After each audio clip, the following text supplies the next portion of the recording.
preview.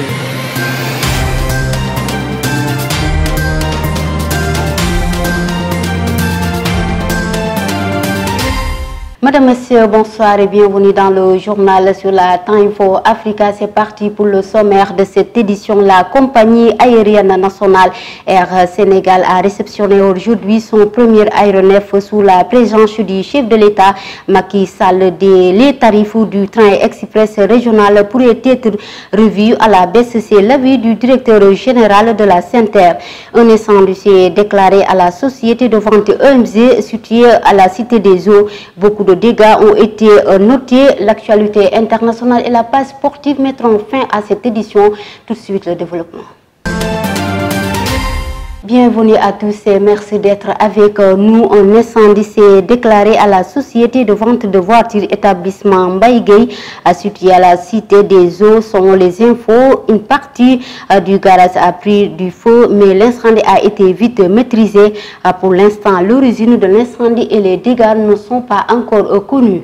Je vous l'annonçais tout à l'heure dans les titres. Après la mise en service du train express régional, c'est au tour de la compagnie aérienne nationale. Air Sénégal a réceptionné ce mercredi son premier aéronef Airbus A220-300. La cérémonie a été présidée par le chef de l'État Macky Sall à l'aéroport militaire Léopold Sédar Senghor de Yoff. Plus de détails avec Seynabou Dia.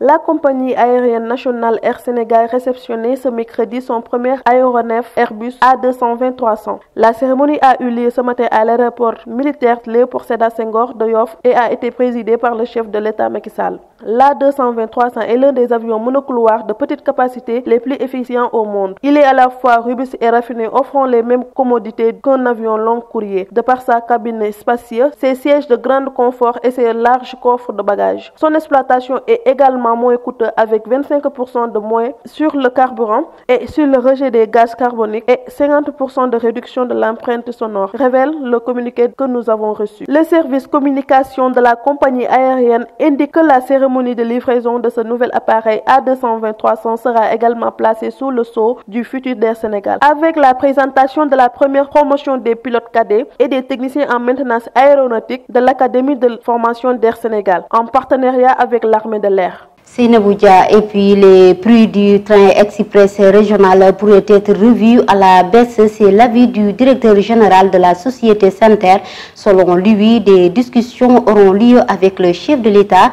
L'annonce a été faite lors du voyage à bord de l'infrastructure avec les journalistes. Il a profité de cette occasion pour mettre en garde tous les zones qui vont essayer d'attaquer ce symbole national. Parlons des élections locales. La Cour suprême va examiner durant 2 jours le recours concernant les listes électorales jugées non conformes à la loi. Au total, 45 dossiers, dont 22 ont été inscrits aujourd'hui. 8 dossiers concernant Yewwi Askan Wi entre autres partis. Demain, la juridiction prévoit d'examiner 23 dossiers. Le refus d'enterrer une femme issue de la famille des castes à Poutou-Dagné, localité située dans la région de Thiès. Plusieurs organisations de la défense des droits de l'homme s'indignent l'attitude du chef de village. Amnesty International RADDHO, entre autres organisations, appellent aux autorités étatiques à trouver des solutions à ce problème qui n'est pas la première fois dans ce village. La mise en service du train express régional n'a pas manqué à susciter beaucoup d'interrogations au sein des populations. Certains pensent qu'il y aura bel et bien un impact dans le transport urbain. C'est le reportage de Barthélémy Koli et de Fatou Diengue. 3 jours après le lancement du train express régional par le chef de l'État, c'est déjà l'inquiétude chez certains chauffeurs des bus Tata. Ils pensent que le TER peut être un impact pour eux. C'est vrai, le TER peut impacter sur le bus Tata. Vous savez, les clients aiment quelque chose de rapide. Donc s'ils voient que le bus est long, surtout avec les embouteillages, ils vont voir ailleurs. En plus, certains passagers prennent des bus qui ne les arrangent pas. Donc s'ils voient que si le TER qui les arrange forcément, ils vont le prendre. Toutefois, certains pensent que le TER n'est pas un problème pour eux. Tout le monde ne peut pas prendre le terre. En fait, si les prix étaient moins chers que les nôtres, ça aurait été compliqué pour nous. Beaucoup de gens pensent que déjà que les prix du terre sont chers. Donc pour le moment, nous n'avons pas encore rencontré des impacts du terre. Ce conducteur de bus pense que cela ne doit pas poser un problème, car chacun a ses propres clients.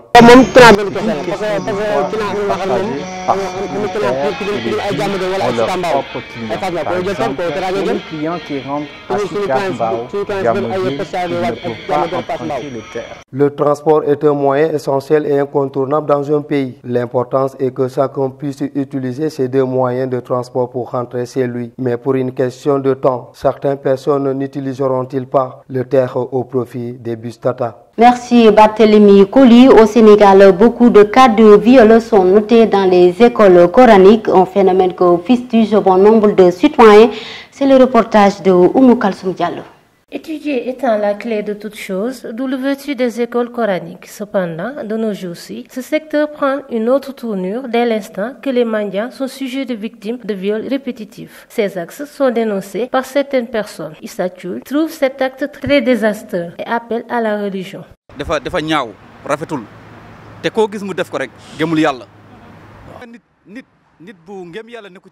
C'est quelque chose de très vilain. Ceux qui le font, je pense qu'ils manquent de piété.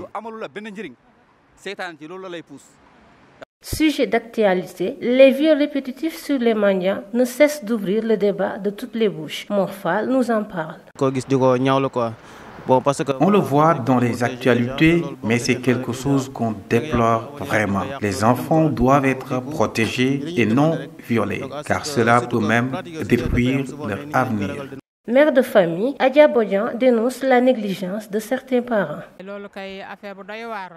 C'est un fait monstrueux, donner son enfant à un mara pour qu'il l'enseigne et cela prend une autre tournure. C'est vraiment désolant. Je peux dire que c'est de la négligence d'un côté des parents également.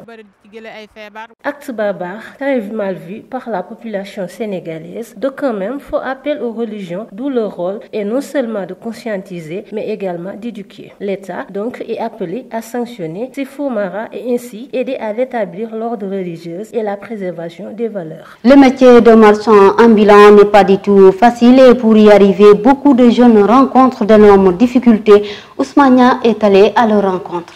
Le travail de marchand ambulant n'est pas du tout facile. Il y a 4 ans, Ndiaga travaille dans ce métier. Aujourd'hui, les difficultés auxquelles il est rencontré lui ont rendu désespéré parce que les choses ne marchent pas. Je suis très fatigué, vous le voyez vous-même. On peut marcher toute la journée sans rien vendre. Donc ce travail de marchand ambulant ne marche pas bien pour moi. Voici un autre marchand ambulant. Il vend des tableaux sous le chaud soleil. Difficile, dit-il, d'y trouver son compte. Nos difficultés, c'est que nous manquons de matériel. Comme vous le voyez, c'est dur. En plus, les clients n'achètent pas. Et concernant le prix, cela varie. Beaucoup de personnes qui ont maintenant de grandes boutiques sont passées par cette voie. C'est pourquoi ces marchands ambulants souhaiteraient avoir l'accompagnement de l'État. Merci Ousmane Agna. À présent, l'actualité internationale au Mali, un humanitaire nigérian qui travaillait pour une ONG française a été enlevé près de Gao. Et puis en Algérie, le président mauritanien Ghazouani a été reçu par son homologue Tebboune. Les détails avec Fatou Guédien. Débutons l'information internationale. Au Mali, un humanitaire nigérien a été enlevé dans le nord du Mali durant la nuit de mardi à mercredi. Salarié de l'ONG français Première Urgence Internationale, il a été kidnappé par des hommes armés dans la localité d'Ansogo, près de Gao. L'identité de ses ravisseurs est toujours inconnue. À Alger, le président mauritanien Ghazouani a été reçu par son homologue Tebboune. C'est ce mercredi que la visite d'État entamée lundi par le président mauritanien à Alger prend fin. Son premier déplacement en Alger depuis qu'il a accédé au pouvoir il y a 2 ans. Côté algérien, on dit que cette visite s'inscrit dans le cadre du renforcement des relations bilatérales et de la coopération entre 2 pays frères. Un accord a d'ailleurs été signé. Cette rencontre en tête-à-tête entre le président Tebboune et son homologue Ghazouani a eu lieu mardi, mais rien n'a filtré sur son contenu. Dans la conférence de presse commune qui a suivi la question d'une éventuelle médiation du président Gazoui pour tenter de réconcilier Alger et Rabat n'a pas été évoquée. La page sportive avec Mohamed Seck au menu, le combattant attendu le 1er janvier entre Balla Gaye 2 et Bombardier. Les informations de la CAN avec la première séance d'entraînement des Lions du Sénégal. Suivons les détails. La page sportive qu'on va démarrer avec le grand combat prévu le 1er janvier 2022 entre Balla Gaye 2 et Bombardier. Après l'open press de Balla Gaye 2, c'est au tour du lutteur de Mbour de réagir. L'ancien roi des arènes a organisé à son tour hier un open press à l'entrée du stade Caroline Faye de Mbour pour, entre autres, répondre aux Lions de Guédiawaye. Combat le premier. Balla Gaye 2 dit qu'il va me corriger. Je lui réponds juste que ce sont des propos en l'air et que cela ne m'ébranle aucunement. Je ne suis pas un homme qu'on corrige. Je préfère mourir que fuir. Je ne suis pas un lutteur qu'on dirige. Ce que Balla Gaye 2 apportera ne m'intéresse pas. Je me concentre sur mes points forts. Le combat revanche entre Lac de Guiers 2 et Tapha Tine de Bawol après 14 ans est réclamé par les amateurs interpellés en marge de l'open press de Balla Gaye 2. Lundi dernier, le puncher du Waalo ne dit pas non aux retrouvailles. S'il veut la revanche, je suis prêt à lui donner, mais il faudrait qu'il la demande lui-même.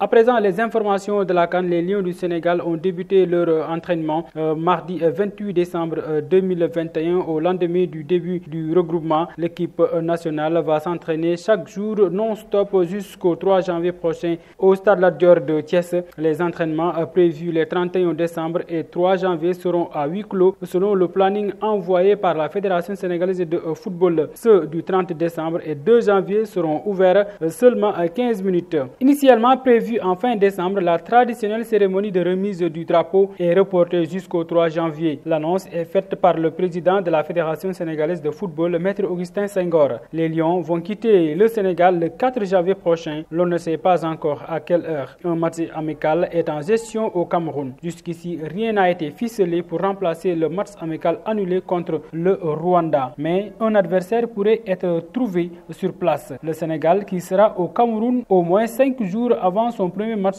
pourrait disputer un match amical et se mettre dans le bain, selon Maître Augustin Senghor. Touché par l'échec lors des éliminatoires de la prochaine Coupe du Monde au Qatar face au Cameroun, la Côte d'Ivoire compte tout faire pour laver l'affront lors de la Coupe d'Afrique des Nations. Pour ce faire, les éléphants affûtent leurs armes avant le tournoi continental et pourraient compter sur des soutiens de poids. Grande superpuissance du continent, la Côte d'Ivoire n'ira pas au Cameroun pour faire de la configuration. Si la sélection ivoirienne ne connaît pas son meilleur moment, elle souhaite aller le plus loin possible lors de la prochaine Coupe d'Afrique des Nations. Pour cela, le comité de normalisation de la Fédération ivoirienne de football pourrait compter sur l'arrivée de 2 légendes au sein du staff technique tels que Didier Drogba et Yaya Touré. C'est ce qu'a révélé la présidente du Conor FIF, Mariama Dao Gabala. Merci Momar Seck, c'est la fin de cette édition. Mesdames et messieurs, merci de l'avoir suivi. Nous vous donnons rendez-vous demain, même heure sur la Time for Africa. Yeah.